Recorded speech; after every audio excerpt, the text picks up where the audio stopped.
Neste destino vamos guiá-lo pelo património de um território com 102 km². Nele se cruzam duas regiões totalmente distintas, mas que aqui se complementam.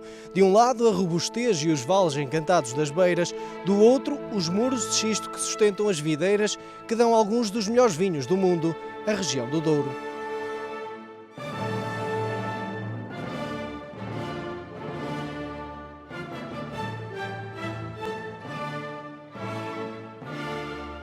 Contemplemos primeiro a igreja de São Pedro de Tarouca, datado do século XII. O robusto templo românico gótico guarda em si, entre paredes lisas, um luminoso e dourado altar que segura as chaves com as quais São Pedro liga a terra ao céu.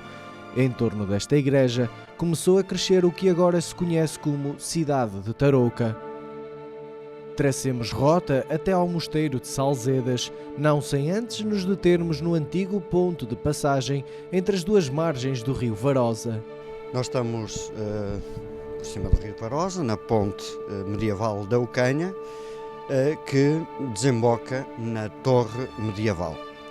Esta torre tem uma tripla significação, por assim dizer. Por um lado, era o símbolo senhorial do mosteiro de Salzedas. Por outro lado, servia para construir, digamos assim, uma barreira onde se pagava o imposto de barreira, o célebre imposto de barreira, e por outro lado também era uma torre de defesa na entrada dos transeuntes que por aqui passavam para a direção a sul do país, vindo da Brácara Augusta, como se dizia na altura.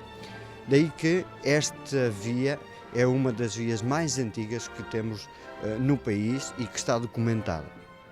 Claro que a torre é uma torre medieval, do século XII. Na edícula que temos ao lado da ponte, vemos lá que o Dom Fernando Abade de Salzedas mandou reconstruir a ponte já no século XV, portanto, na segunda metade do século XV, porventura por necessidades óbvias de reconstrução ou reconsolidação. No entanto, a ponte e a torre permaneceu até aos nossos dias, sendo a única ponte e torre medieval, senhorial e de portagem que existe no país. É de facto uma ponte e uma torre magnífica, uma ponte construída, como se costuma dizer nos âmbitos da história e da arquitetura, uma ponte em sela, porque faz um arco tipo sela, com os talhamares que a ponte tem para a proteção das grandes enchentes ou das grandes enxurradas de inverno, porque este rio é de facto um rio com bastante caudal. Antes de rumarmos até ao mosteiro de Salzedas, deixemos um último olhar sobre uma paisagem apenas possível do cimo da Torre do Canha. Muito do que ele é se deve de facto à fundação do mosteiro, no século XII, mais propriamente 1168, no dia 20 de janeiro, foi benzida a primeira pedra. A fundadora do mosteiro foi a Teresa Afonso, a mulher desse grande nobre que foi Egas Muniz, que dotou o mosteiro de todos os bens necessários para que ele tivesse uma dimensão que ainda hoje é uma das grandes dimensões monásticas do país. Ao longo destes séculos, o mosteiro sofreu várias obras, como é óbvio, conforme os estilos, conforme as épocas, desde a época renascentista, a época neoclássica, por aí fora. E, atualmente, temos uma igreja com dois estilos completamente diferentes. Quando fizemos uma primeira intervenção na retirar os rebocos que existiam, para consolidar esses mesmos rebocos, descobrimos toda a igreja medieval do século XII, que nós podemos ver ainda hoje nesta esta simbiose entre o século XII e o século XVIII.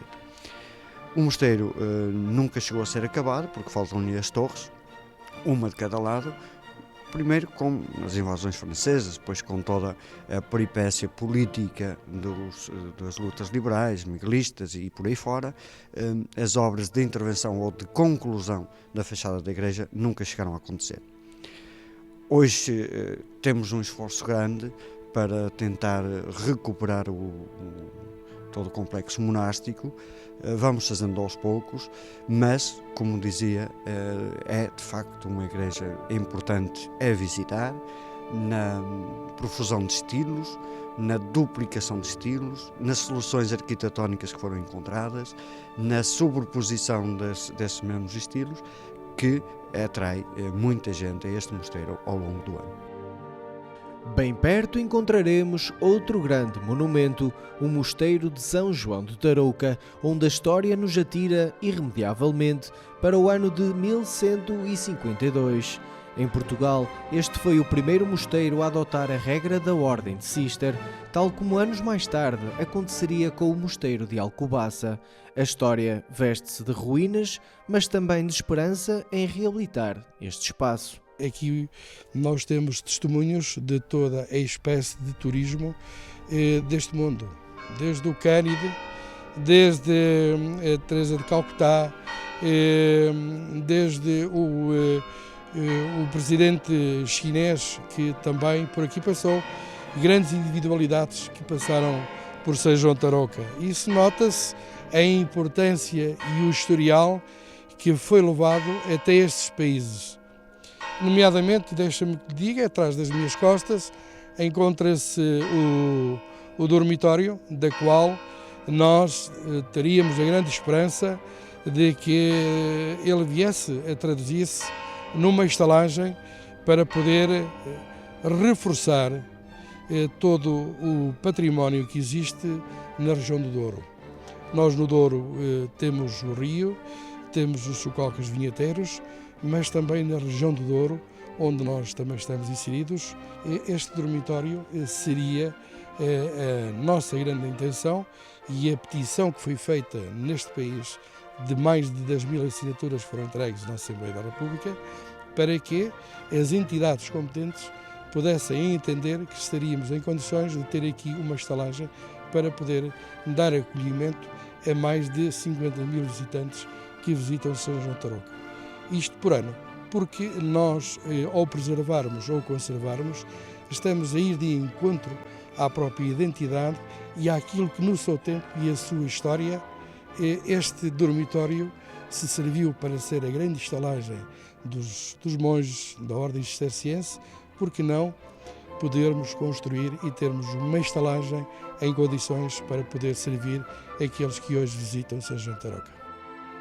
Neste destino visitamos apenas uma pequena parte do que se pode ver em Tarouca, um território de 102 km², ricos em história, assente pedra sobre pedra, à espera da consagração como destino patrimonial de excelência.